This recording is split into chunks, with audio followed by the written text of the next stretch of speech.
When I finished high school, I quit music. Everybody was telling me that it was a terrible career choice and that you're gonna end up broke on the government benefit.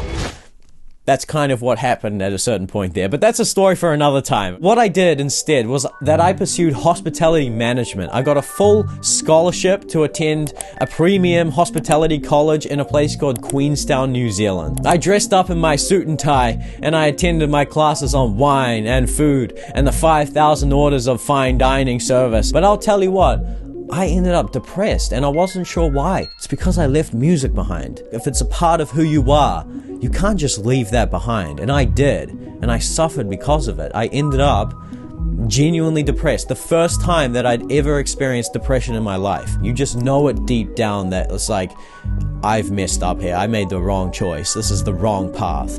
And I remember stumbling out of my class that day. My tie was like choking my neck. I didn't feel comfortable in a suit and tie at all. And I stumbled out onto the streets of Queenstown. And then I found AJ heckling. I wanted my life to feel magical and adventurous, passionate and artistic. And this man was the very image of that. And he was playing the piano. That's when I realized, like, this is not some hobby. This is not some side quest. Music is my path, and I needed to walk that path. It didn't matter that I got a full scholarship for hospitality. Screw that. Music was calling me, and I needed to answer that call. If you relate to my story a little bit, and you left music behind at a certain point, and you feel called back to music, it's not too late. It's never too late. I don't care how old you are. I don't care how deep you are into a path that you don't feel truly resonates with you. Music is still there waiting for you. It's not an accident that you clicked on this video. You clicked on this video for a very specific reason, right? You saw the title. You're here for a reason, okay? The reason is you need to pursue music. The path has literally presented itself. This is your window of opportunity, okay? Oh, shoot. Look, there's the quest, okay? Gosh dang, man, that's Moja for you, bro. He'll just show up at any point. Look, I can't control... Moja just shows up, okay? Let's just get something straight here. It's not going to be easy. I mean, nothing in life is easy, right? But music is hard. I was a fairly successful young guy. I had a scholarship of $27,000. My finances were well in order. In just 1 year's time, I was on the benefit. I couldn't figure out how to make money. I didn't know how to practice my instrument effectively. My skills were really weak. It's taken me 8 years to get to the point where I am today, where I feel really confident in my music and in what I have to say about music. I've struggled so much on my journey, and I feel like a lot of that struggle was unnecessary. If I had the right guidance, I could have honestly saved years, and I just wish I had that guidance. By that token, I wanted to share with you 4 pieces of advice that I wish I received, right? The first piece of advice is very simple. Don't quit your day job. This is a saying I got from one of New Zealand's greatest artists, Tom Scott. If you don't know Tom Scott, search up Avondale Bowling Club on Spotify. His music is honestly fire, okay? He created a documentary titled Don't Quit Your Day Job. My parents hated that shit. My dad was like, why the fuck are you leaving your job that's $22 an hour, you know, like for nothing? You're not even making any money. The main takeaway is to have a job. This is something that I didn't do. I quit my job and I decided to go all in on music. It was an absolute disaster. I had no money. I couldn't survive. I felt depressed. I developed the self-image of the starving artist. And it's true, like I genuinely could not survive without the government benefit.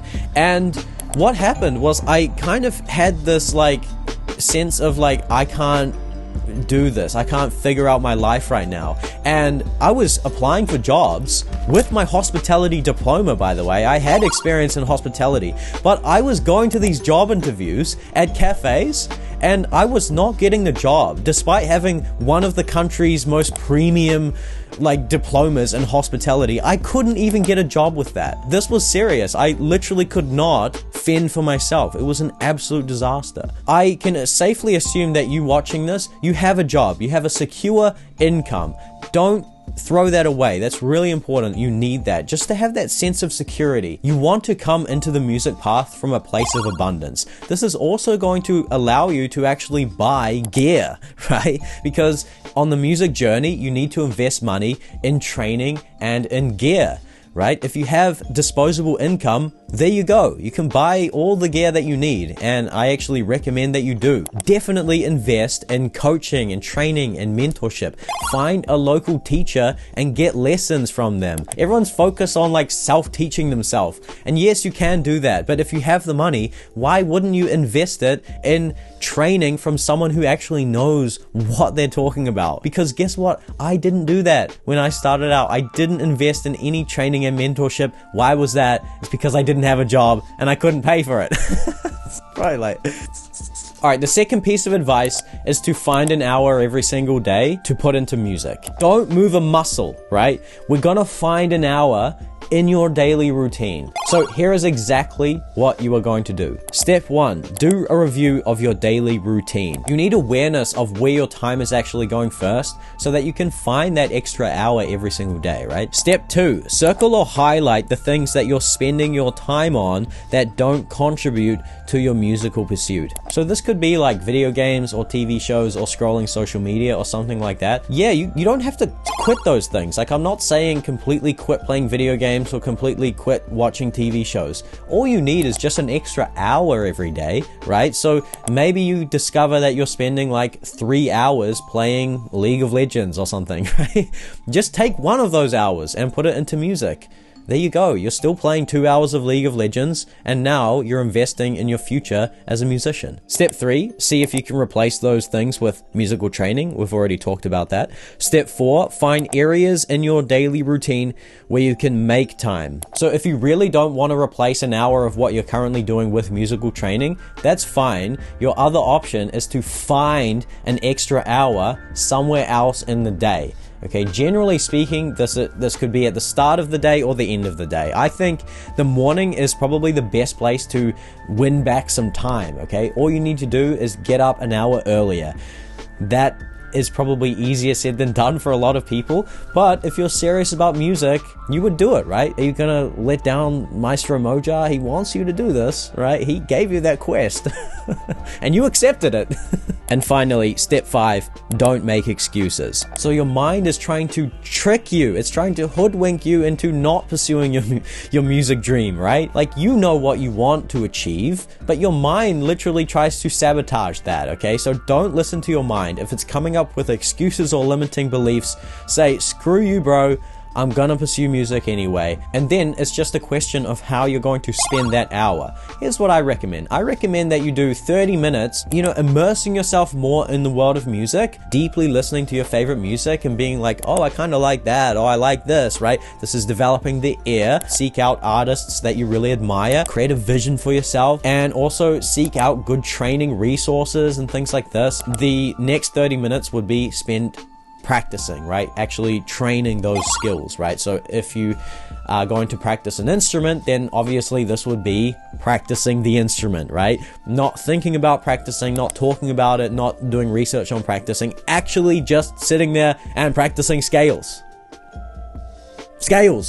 and chords, scales and triads. Just practice that and you're golden. The third piece of advice is to learn the keys. The keyboard is more than just an instrument. The keyboard is this kind of access key, right? I say that because I'm a keyboard player, so I'm biased.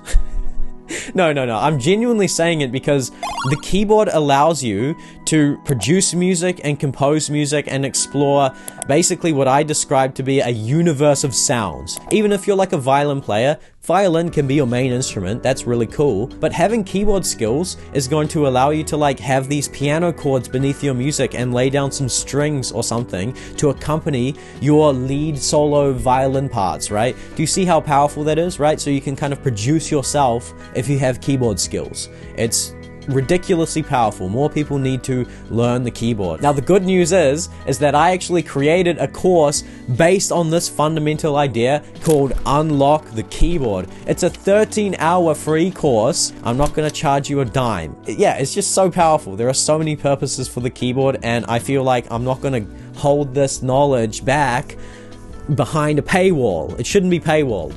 So yeah, definitely check that out in the link below. Okay, and my fourth and final piece of advice for you is to integrate into music communities. They say that you become the 5 people that you spend most time with. So guess what? If you find 5 musicians to spend most of your time with, you're gonna become a musician. Serious musicians are always doing stuff. We're out here producing music, composing music, practicing, playing shows. We're doing a lot of things, okay? Musicians do a lot of things, and you want to surround yourself in this kind of constructive, productive, inspiring environment. That's just going to really, help you to stay accountable and excited about music. The first place that you can do this is, of course, online.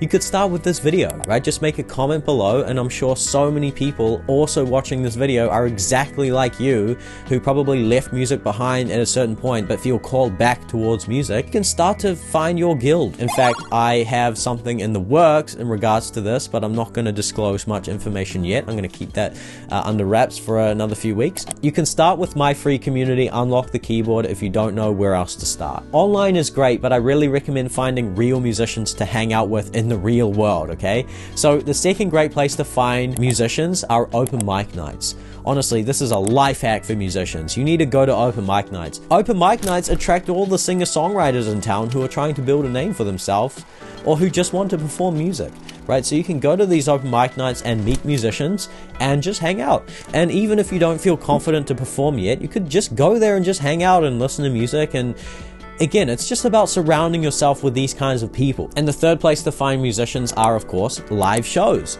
Go and support your local live music scene. You're going to find musicians there. I know in my town, Dunedin, all you need to do is just go to one show at the Crown, which is like Dunedin's iconic music venue. And I'm not even joking here, like half the audience are probably musicians. Like there's this band in town called Ivy. They're like one of the best bands in town. They're absolutely insane, young guys, right? I remember going to an Ivy show and I was like looking around and I was like seeing all in the front row were like all these other musicians from other bands like Hot Sauce Club, Emily Alice, Black Sail House, Ani Safa, and we're just like all in the front row, just like, yeah, man, Ivy is sick. Yeah, just go to a gig and you're gonna meet musicians that way, honestly. Okay, that's the end of the video. Thank you so much for watching. Good luck, have fun, vibe and subscribe, and I'll see you in the next one. Peace!